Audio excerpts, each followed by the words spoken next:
quitting alcohol, day number 3 for me.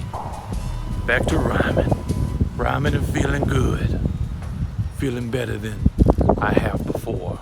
Not as best as I've felt, but still better than average. For me, it's detoxing. I was talking to a buddy of mine earlier today who has a few stresses in his life. Maybe, everybody's got their own different type of stress. But his is, relative to not being completely content with, what he does for work and where he lives. Some other family stuff bogs him down. And he's drinking a little bit and decided to start smoking a little bit as well.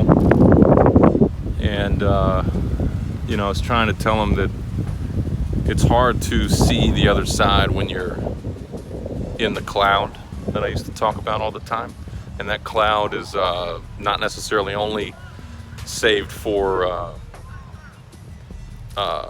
when you're smoking weed. It also is prevalent when you're drinking to counter your adversities, your setbacks, your stresses, your struggles. He asked me too, and this is different from quitting alcohol, but he asked me, have I ever been where I would smoke, weed on occasion to relieve from daily stresses or whatever. And I let him know that it's never really been partial. It's always been a lot. I've never been able to I haven't reached a point in my life where it's like just occasional that I smoke. It's always been, it may start out as like, oh, just smoke today, and then it turns out being a lot more than that. And it's the same thing with alcohol. I started drinking just occasionally because I had quit weed successfully, and I told myself it wasn't a big deal. But the problem is that when you have something that's stressing you and making life difficult, and you choose to disconnect from that with drinking or smoking, whatever, like I said before, you're burying and bottling your problems. And I try to encourage him to take a 7-day detox, not even a 30-day, just a 7-day detox, to spend some time focusing on getting active, exercising in the morning, going back to what I said initially in my videos, just getting out in the morning and going for a brisk walk, one that you actually sweat, and how much it can change your life. And I still wholeheartedly believe that for anybody.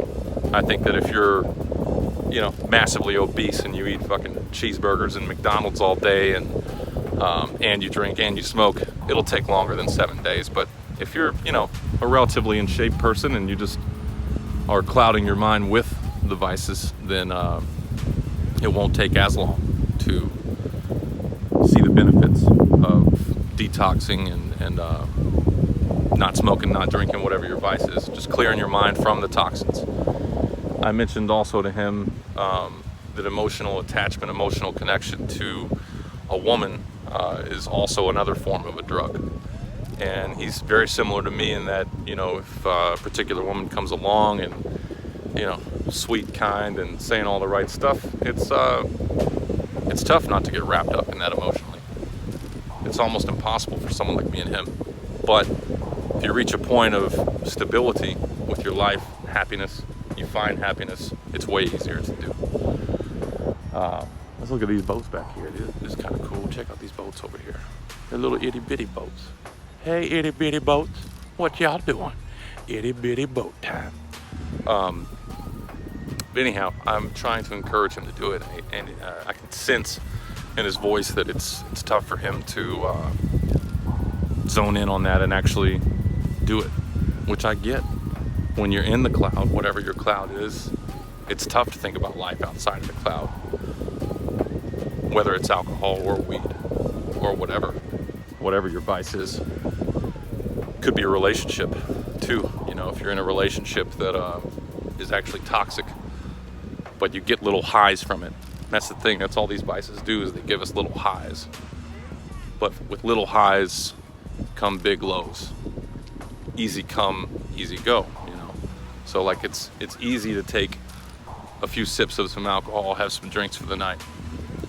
but it also has an adverse effect.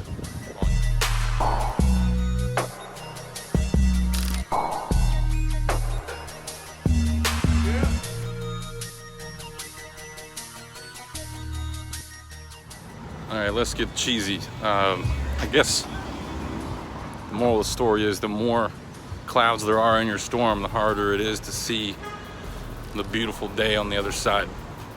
So take that how you want, but clouds to me are any vice. I don't know if I mentioned it already or not, but I consider those to be pills, weed, alcohol, whatever it is. Any vice you have clouds your mind. Women, men, if you're a woman, all these things cloud your mind. If you're not grounded, you don't know how to take care of shit, how to get shit done, because you're scattered trying to fill your voids with everything else. And that's what I've been doing for a very long time, back and forth. I've obviously had more progress this past year than ever, but I still got a lot of work to do. And I had a slight little relapse that came with having some more drinks, but I've since learned my lesson, and I'm not going to do that anymore. And I'm gonna hold myself accountable with this YouTube channel, however you choose to hold yourself accountable. I even told my buddy, hell, do your own little video thing. You don't have to publish it. Make it a video diary.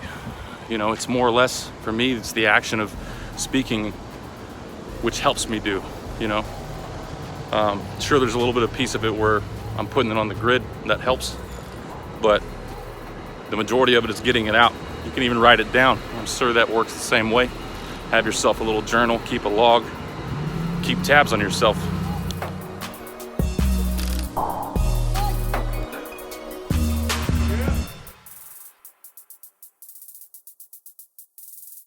Well, one thing is for certain, for me at least, it's much tougher to see the other side of the storm when you stay in the storm. See the sunshine when you stay in the clouds. Whether it's weed or alcohol, it's all the same shit, it's all clouds. So for me, I got tired of being in the clouds. It's easy to stay in the clouds though. It's easy to get home from work and be stressed out about God knows what and just tell yourself, well fuck, all I gotta do is just have a couple beers and I'll feel fucking great. But that's only a short-term suppressant for feeling better. Then moments later, you know, not moments, but the next morning, just feel like shit again. And you're compounding the shittiness. So it works both ways. You either compound the shittiness by compressing and drinking or taking a pill or fucking smoking weed, whatever your vice is.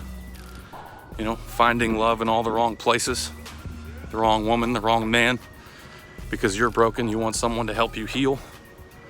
Whatever it is, you're compounding negative shit to try and fix your own problem. When in reality, if you compound positive shit, for instance, exercising every day, speaking positive thoughts to yourself, ridding yourself of toxins, then as you grow, it becomes better.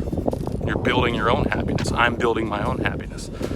And I'm sorry, sometimes I talk as a documentary and sometimes I feel like I'm trying to give advice. But that is the goal for me, is to reach a point where I help influence people better their life. And I see it now, like I see the recipe. I gave the analogy to my buddy, it's kind of like a world famous chef gives you the best recipe for fucking chili that you've ever tasted in your life. When you make it and you start tasting it, taste test, and it is delicious, you're gonna fucking say, hey, holy shit, look at this is the best chili in the life, or in the fucking world, whatever.